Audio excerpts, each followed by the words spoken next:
Hola, estimados amigos y amigas. Mi nombre es Magdalena Isela González Báez, soy doctora en Pedagogía Crítica y Educación Popular y formo parte del equipo del Instituto Nacional de Formación Política aquí en Michoacán. Este día vamos a hablarles sobre la importancia de la participación política de la mujer en la Cuarta Transformación. Bueno, estimado público que el día de hoy nos va a dar el favor de escucharnos, de vernos, hemos hecho una investigación sobre la importancia de la participación de las mujeres en este desarrollo histórico de nuestro país desde la época de la independencia de México. Y bueno, a pesar de lo poco que se habla y lo poco que se reconoce la participación de la mujer en los procesos políticos, que hoy nos tienen en la actual sociedad y nación mexicana, el papel que han jugado las mujeres en las diferentes transformaciones históricas de nuestro país han sido muy importantes. A lo largo de la historia, las mujeres han participado en diferentes luchas, en luchas armadas, en partidos políticos, en movimientos sociales, en movimientos feministas. Bueno, son muchos los personajes ocultos, todos aquellos que no conocemos y que la historia tradicional no nos ha hablado, que sin ellas no podríamos comprender los grandes acontecimientos históricos y de nuestros derechos conquistados como mujeres. Quiero lanzar una pregunta. ¿Las mujeres estuvieron ausentes en estas luchas que lograron un país independiente y un país libre? Definitivamente que no.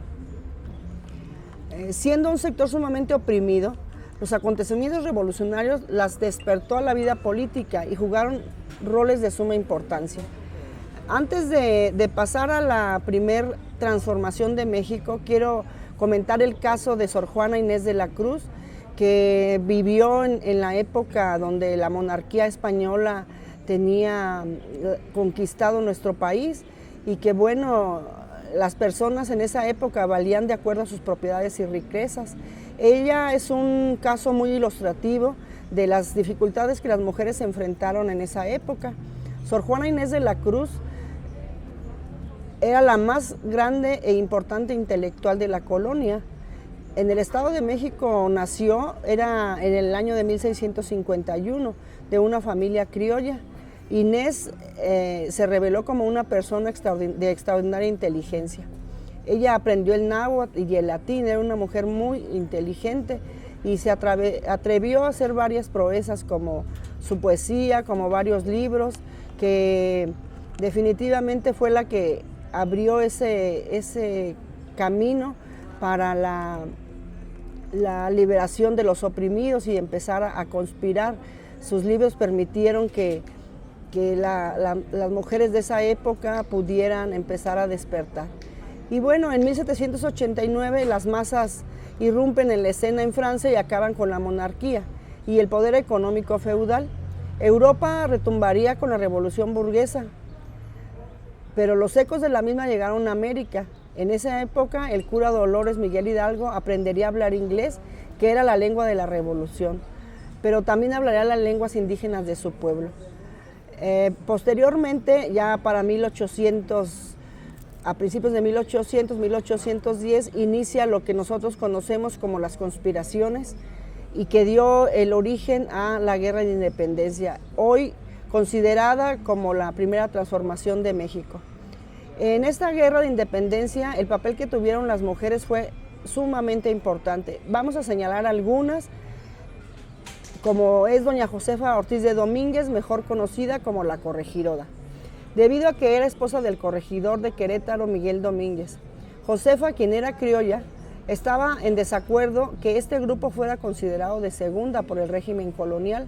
Este descontento la llevó a participar en la conspiración de Querétaro, cuyo plan era que los rebeldes se levantaran en armas el 1 de octubre de 1810. Sin embargo, el 13 de septiembre, la conspiración fue descubierta por un infiltrado que informó a las autoridades virreinales de las actividades del grupo, el corregidor Miguel Domínguez. Fue obligado a conducir un cateo en las casas de la ciudad con el fin de capturar a los líderes insurgentes. Para proteger a su esposa, la encerró en un cuarto bajo llave. No obstante, Josefa, haciendo sonar uno de sus zapatos contra el suelo, llamó desde el encierro al alcalde Ignacio Pérez, a quien le pidió que avisara a Hidalgo que la conspiración había sido descubierta. Otra importante mujer de esta época es María Ignacia Rodríguez de Velasco, mejor conocida como la Güera Rodríguez. Fue una criolla de alta sociedad que tuvo ideas liberales. Asistía a reuniones políticas clandestinas con Miguel Hidalgo y Josefa Ortiz de Domínguez. Además, tenía acceso a la información política privilegiada debido a que su padre fue regidor de la Ciudad de México y a su relación con otros personajes de poder. María Luisa Martínez de García Rojas, michoacana por cierto, ayudaba a los insurgentes proporcionándoles información y víveres. Después de ser detenida y encarcelada en 3 ocasiones, fue fusilada en 1817 y su frase muy conocida fue: ¿por qué tan obstinada persecución contra mí? Tengo derecho a hacer cuanto pueda en favor de mi patria, porque soy mexicana. No creo cometer ninguna falta con mi conducta, sino cumplir con mi deber. Fueron las palabras que pronunció antes de morir. Leona Vicario jugó un papel muy importante y definitivo durante esta lucha, ya que financiaba con medicinas, enviaba mensajes y dinero a los insurgentes, además de darle refugio a algunos de ellos. Formó parte de una sociedad llamada Las Guadalupes, cuyos integrantes crearon una red de correos con Miguel Hidalgo debido a que pertenecían a la sociedad virreinal, y eso les permitía tener acceso a información a las estrategias de los españoles para combatir a los insurgentes. Fue además una de las primeras mujeres periodistas de México. Gertrudis Bocanegra, de Michoacán, hizo labores de espía, principalmente en las regiones de Pátzcuaro y Tacámbaro, a través de una red de comunicación entre las principales sedes de la rebelión independentista. Uno de sus hijos y su esposo murieron en la guerra y ella misma más tarde sería fusilada por la causa. Bocanegra fue descubierta, aprendida por el ejército realista, que la torturó por delatar a otros participantes de la guerrilla. Gertrudis se negó, fue enjuiciada y encontrada culpable de traición, sentencia de muerte, y fusilada en 1817 apenas con 52 años de edad. Quiero comentar también el caso de Carmen Camacho, que fue denunciada y condenada a muerte por Calleja. Su cuerpo colgado tendría el cartelón: seductora de la tropa. Otro ejemplo lo vemos con María Tomás Esteves y Sala, quien fue condenada a muerte por la misma causa en 1814 por Agustín de Iturbide. Su cabeza fue expuesta en la plaza de Salamanca. La independencia fue una auténtica revolución popular, sacudió a la sociedad y dio a la mujer un lugar destacado que empezó a romper las cadenas. Esa heroicidad de la mujer que se levantó en la lucha revolucionaria durante la independencia, sin importar todo en su contra, y se ganó un lugar en la historia que hoy debemos rescatar. Es verdad que esta revolución no logró romper muchas ataduras mentales y sociales contra la mujer, pero fue un gran paso. Bueno, estimados personas que nos acompañan, enseguida pasaríamos a lo que sería la segunda transformación de México, a la que le llamamos la Guerra de Reforma, llevada a cabo en 1867.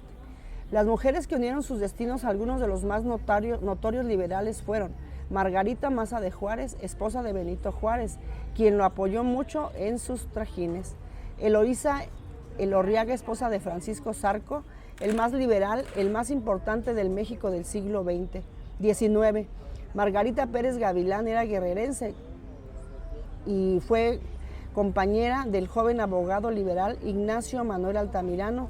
Eran paisanos, pues los dos eran de aquel pueblo donde nació Vicente Guerrero, de Tixtla. Es más, Margarita era nieta del célebre insurgente.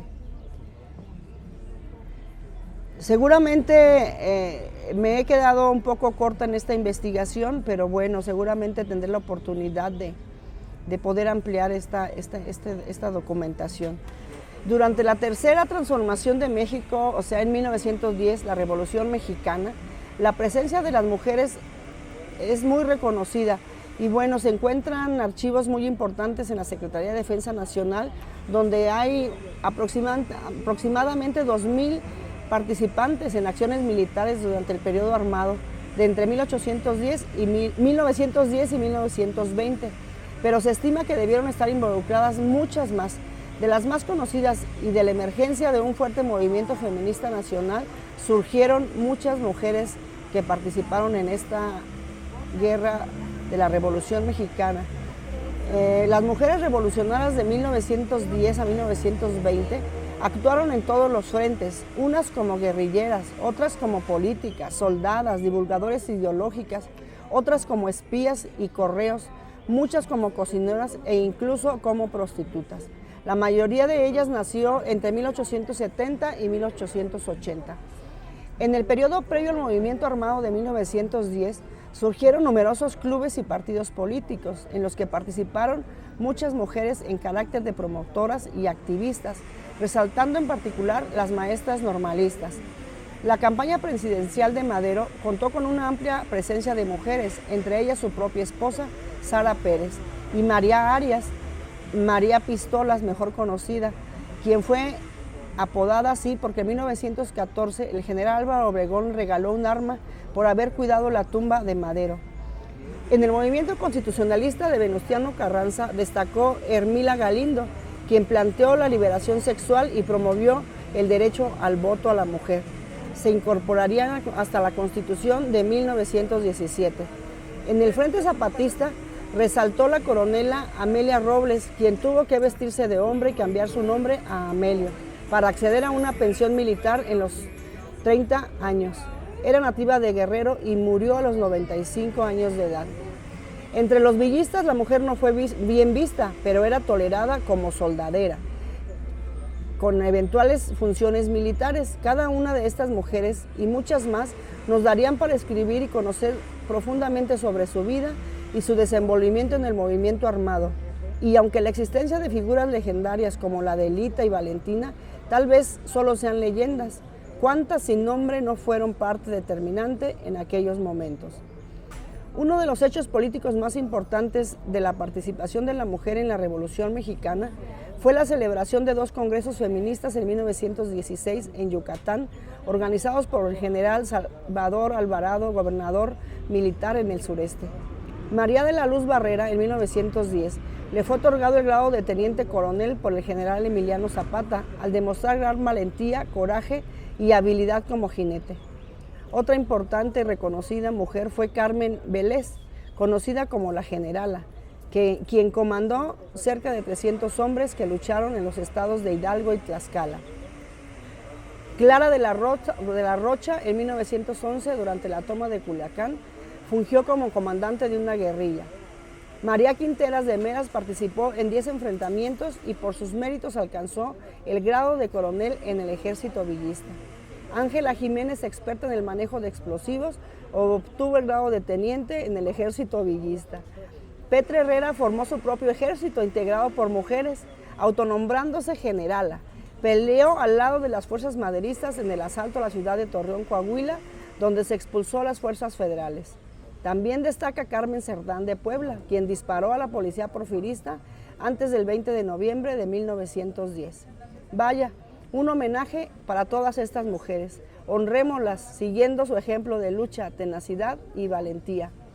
Y pues como podemos ver, estimadas mujeres de este siglo XXI, de esta segunda década del siglo XXI, hoy seguimos enfrentando serios problemas de violencia de género, feminicidios, problemas económicos, falta de oportunidades para estudiar, para trabajar, desigualdades por ser pobres, por ser indígenas, por el simple hecho de ser mujeres. Hoy la cuarta transformación la debemos construir entre todas y todos, y organizadas lograremos un Michoacán y un México de mujeres participativas y luchadoras por una sociedad justa e igualitaria, que nos corresponde defender las conquistas alcanzadas por todas aquellas mujeres que he nombrado y a las que no he nombrado también, y que nos han antecedido y nos han dado un gran ejemplo de lucha y gallardía. Hoy hay mujeres al frente de diversos cargos en el actual gobierno federal. Hoy tenemos grandes avances, grandes derechos logrados, como la paridad en las bancadas legislativas. Hoy la secretaria de Gobernación, Olga Sánchez Cordero, la jefa de gobierno, Claudia Sheinbaum, la presidenta del Senado y 25 senadoras más forman parte de esta nueva generación de mujeres que integran un frente femenino que acompaña al gobierno federal. Hoy tenemos un gobierno que nos permite escuchar la voz. Encontramos mujeres al mando en todas las instituciones de este país. Es necesario que deconstruyamos en todos aquellos ámbitos de la vida en los que nos permita construir una sociedad más democrática, más justa, de paz social y sobre todo de oportunidades para un buen vivir. Hoy nuestros pueblos necesitan una sociedad basada en la solidaridad, el apoyo mutuo, el respeto, el amor al prójimo, el cuidado del medio ambiente y sobre todo el cuidado a la vida. Solo con políticas distintas a las actuales podremos lograrlo. La mujer definitivamente enfrentamos grandes retos. En nuestros hombros se descarga una gran responsabilidad. Como madres, como trabajadoras, como parte de esta sociedad que necesita construir un país mejor. Hoy necesitamos mejores leyes en pro de los derechos de la mujer, políticas públicas en beneficio del desarrollo integral de las mujeres, creación de empleos, proyectos productivos que eleven nuestro nivel de vida.